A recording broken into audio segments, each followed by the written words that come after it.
Oi, aqui é a doutora Cristina Aguiar com os vídeos do canal Neuropediatria para você. Hoje eu vim falar sobre uma dúvida muito comum no consultório: atraso motor dentro do TEA, dentro do autismo. Não existe. Se eu tenho somente o autismo, não faz parte do quadro do autismo atraso motor, atraso para andar, para sentar, para engatinhar, atraso motor, não faz parte do quadro do autismo. Ah, doutora, então quer dizer que não tem autismo que demorou para andar? Tem, mas o demorar para andar vem de outra causa. Então ele tem duas patologias, quer dizer, uma comorbidade, duas patologias. Com esta ele teve um atraso motor e pelo TEA ele tem a dificuldade de comunicação. Então, atraso motor não está dentro do quadro do autismo. O autismo, transtornos do espectro autista, se refere à dificuldade de comunicação e interação. Não tem nada a ver com a parte motora. Então, se você tem uma criança com o quadro do TEA e esta criança tem alteração na marcha, não anda corretamente, não tem o equilíbrio necessário para andar, anda com a perna um pouco aberta, demorou para andar, demorou para engatinhar, demorou para sentar, essa criança possui algo a mais fora o autismo, que vai responder pelo atraso do desenvolvimento da parte motora.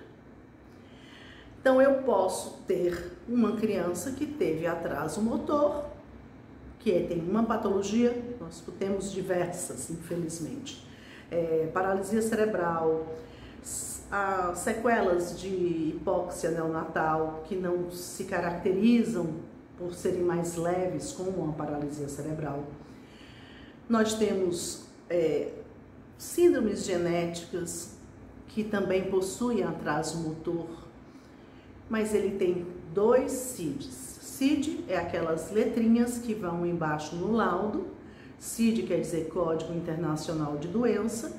Então, o CID do TEA é o F84.0 ou o F84.1, quando você tem o autismo clássico ou o atípico.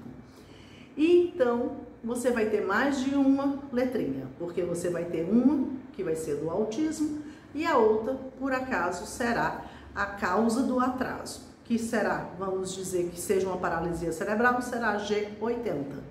Então, você tem duas patologias. Sempre que eu tenho uma comorbidade, duas patologias, eu tenho um prognóstico pior. Porque dentro do quadro da primeira patologia que te deu o atraso motor, eu posso ter também, nessa primeira patologia, uma deficiência cognitiva. E aí, o tratamento que o paciente realiza para o TEA não terá a mesma evolução, o mesmo progresso que outros pacientes que possuem o TEA de forma isolada. Então, nós temos, infelizmente, nós temos criança com síndrome de Down e autismo em associação. Então, ele vai ter algumas alterações que são próprias da síndrome de Down e outras que são próprias do autismo. Então, ele tem duas patologias, ele tem uma comorbidade de duas patologias. Nós temos pacientes com paralisia cerebral e com autismo. Então, eu terei alterações da paralisia cerebral nesse paciente e terei alterações do autismo. Posso também ter um paciente com deficiência cognitiva, deficiência intelectual, com autismo. Então, eu vou ter algumas alterações pela deficiência cognitiva e outras pelo autismo. Serão comorbidades. Toda vida que eu tenho na medicina uma comorbidade, eu tenho um prognóstico pior, porque eu tenho duas patologias em associação no mesmo paciente. Então, em nenhum caso, isso pode ser dito, Em nenhum caso, atraso motor pode ser respondido apenas pelo quadro de TEA. Atraso motor não faz parte do TEA, transtorno do espectro autista. Se ocorreu atrasos motores nessa criança, então essa criança, embora seja autista, com diagnóstico de autismo, de TEA, ela possui uma outra patologia em associação ao TEA. É importante você salientar porque o diagnóstico, ele não será só TEA. Então, por exemplo, nós temos o paciente com paralisia cerebral com TEA. Ele vai ter um atraso motor. Ele vai ter, provavelmente, uma deficiência cognitiva, porque é muito associada na paralisia cerebral a deficiência cognitiva. Ele vai ter epilepsia, porque também é muito comum na epilepsia a associação de epilepsia na paralisia cerebral. Então, esse paciente terá vários sintomas, sinais e sintomas que vão se originar do diagnóstico da paralisia cerebral e não do autismo.